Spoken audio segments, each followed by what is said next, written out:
Hey guys, just a quick little deck tech for you. I had some people ask about the deck that I used to get second place with the Wurmspat over the weekend at a Rivals Plus event. So Rivals Plus being your base cards from your warband, and then one more of the Rivals deck. So and this was Nether Maze rules, so the tokens were flipped over, and not all of the new wood stuff was in effect, but Essentials was my additional choice. I didn't use too many faction cards, just to give you a count here. I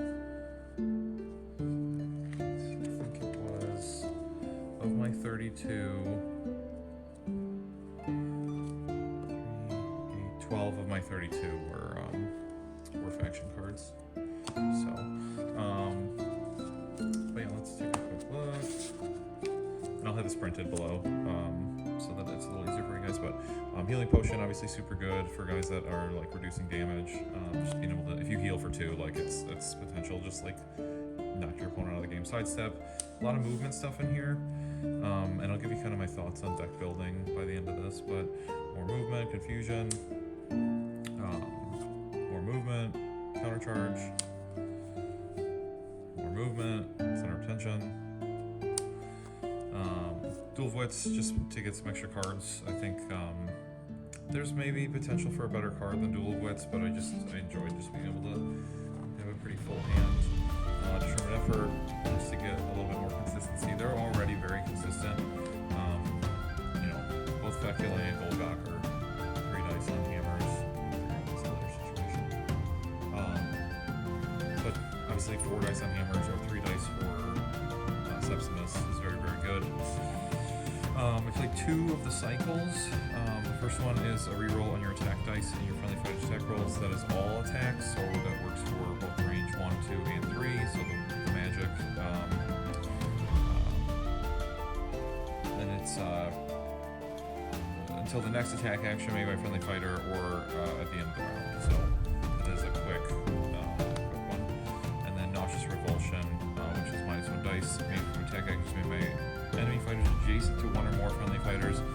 This one lasts for the whole round, or you play another cycle, so obviously you're not really going to want to cancel this one out. It's very, very good. And then Steady Advance with even more movement, push up to 2 friendly fighters, 1 hex. So, just a lot of positioning stuff. I was a little concerned about the speed 3, obviously having a range 2 guy, being able to put yourself out of range of their attacks and still be able to swipe them back is pretty good. And I made up for a lot of the movement with that upgrade, so Glory Seeker and Great Strength, and Greatest Ferocity.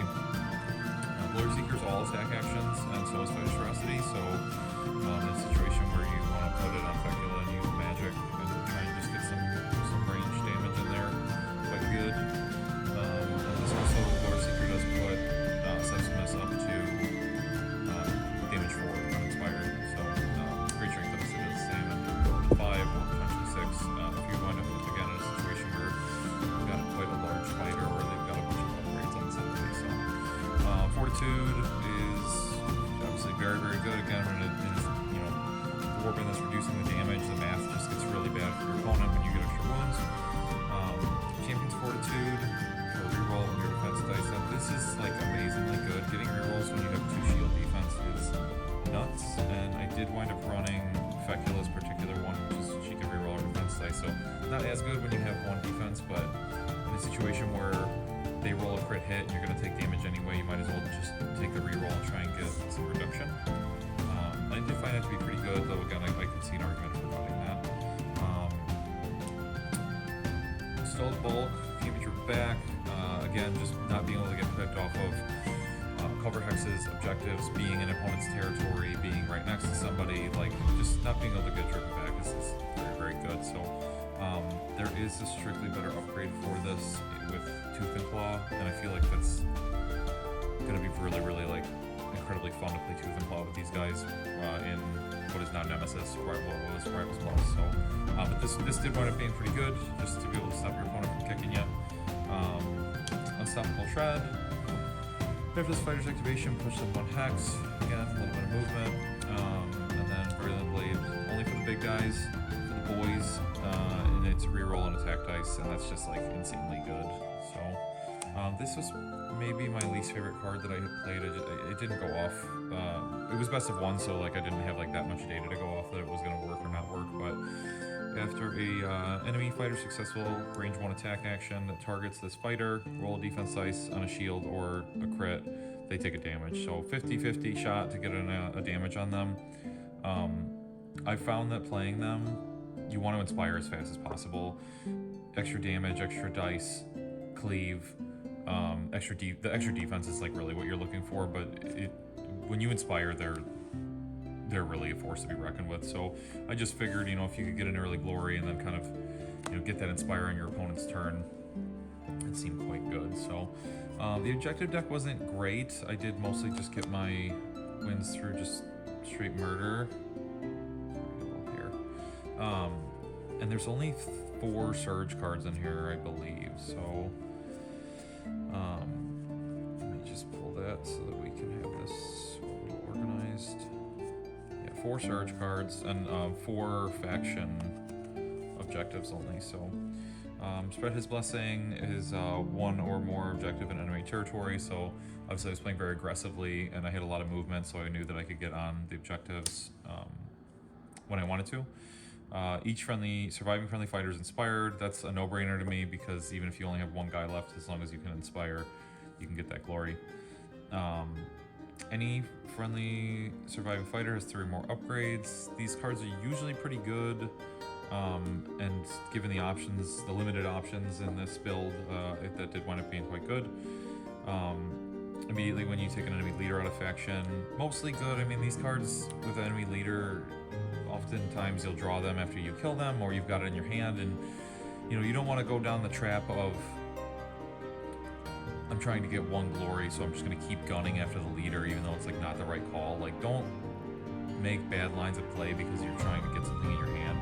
If you've got an opportunity to remove assets, you should take that opportunity versus trying to like score like a single card and putting yourself in bad positions and things like that. So strong start, very good with them. Obviously having 3 or 4 wound fighters that are reducing damage, it's very difficult for your opponent to rely on killing you easily, and especially if they have small health guys, you're just going to get in there and do it. So no remorse is kill a dude when you got higher damage characteristic than their wounds, which was fine. I didn't think it was great.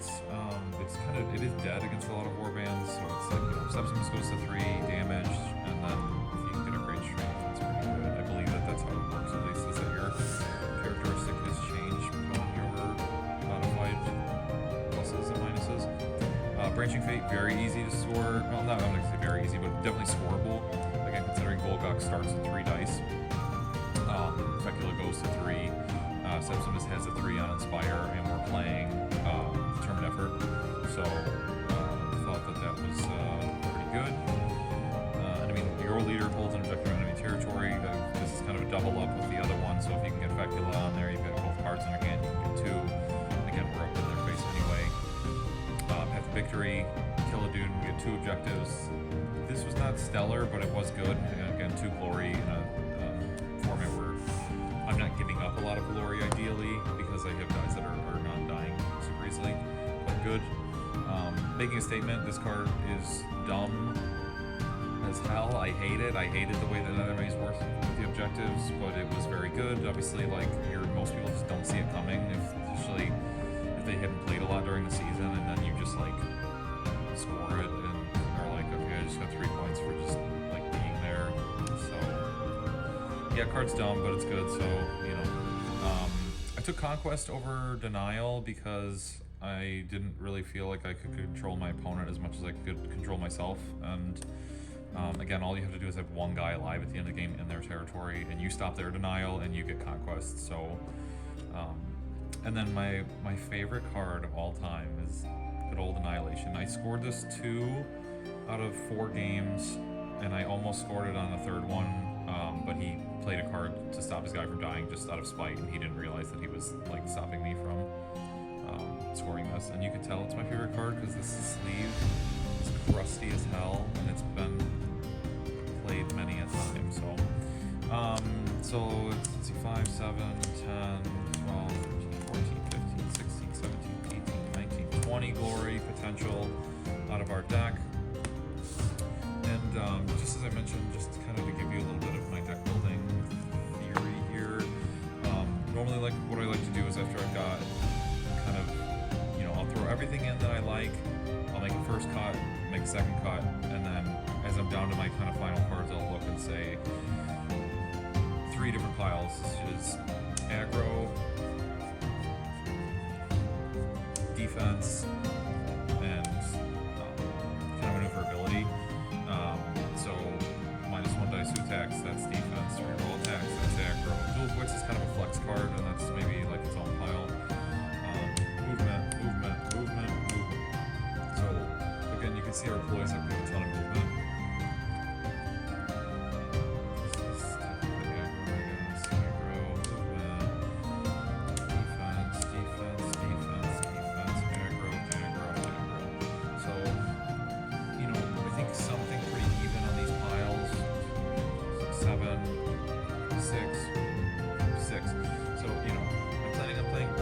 And I want to be able to kill your dudes, so the slight heaviness on this pile, totally fine. And then I've got our flex card, which is just giving us more cards, totally cool. So I think this is a good way to kind of visualize. And you know, if your piles look like this,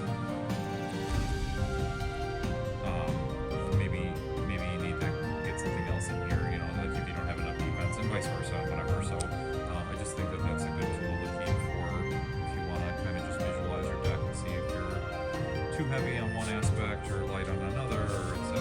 If you're just kind of like, I don't know what to cut. I've got 24 cards here. You know, line it up, and again, if one of your piles is bigger, then keep it good. So yeah, the old Wurmspat, they did good for me. I was very glad to get to play them after I spent so much time painting them. The Tooth and Claw deck was awesome for them. They do have the 1 dead card with her alteration, because you can't give it to a large fighter, and as soon as you give it to them, they become a large fighter. And there's a couple other cards in here that aren't great, like Beast Claws wasn't like, you know, didn't really need that. This card is a little difficult to play. It's can't give it to a leader or a large fighter. They're a beast. +2 damage to the range 1 only, so you can't give it to Fecula. Septimus has a range 2 attack. He does have a range 1 scything attack, but that's a super action, so you can't do that either. I did have it on Golgok twice, and he was just gutting people, and it was awesome. So, but again, now with Essentials being a part of Nemesis, and Tooth and Claw being in, that is the future of the Wurmspat in that format, in my opinion. And I can't wait to get them back on the board, because I didn't expect to play them, and I had just an absolute blast doing it. So yeah, I hope this helped. I'll put a link below to the Underworlds deckers with the deck built and a typed out version as well. And if you have questions or anything, you let me know. Thanks for checking it out.